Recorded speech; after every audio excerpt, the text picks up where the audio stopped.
తీసి ఈవీఎంలను ఈ దేశంలో తెచ్చింది ఎవరు? కాంగ్రెస్ పార్టీ. ఏ సంవత్సరంలో తీసుకొచ్చింది?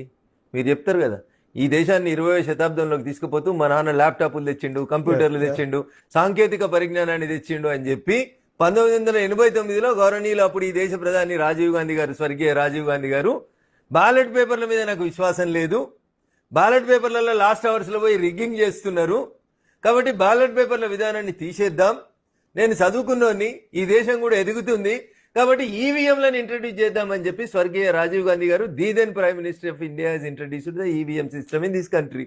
ఆ తర్వాత చాలా ఎలక్షన్స్ అయినాయి. 2014లో కదన్నా మేము వచ్చింది. 1989 నుంచి 2014 దాకా ఎన్ని ఎలక్షన్స్ అయినాయి అన్న? ఈవీఎంలతో అయినాయి కదన్నా ఎలక్షన్స్. మరి అప్పుడు తప్పవట్లేదు ఎందుకన్నా?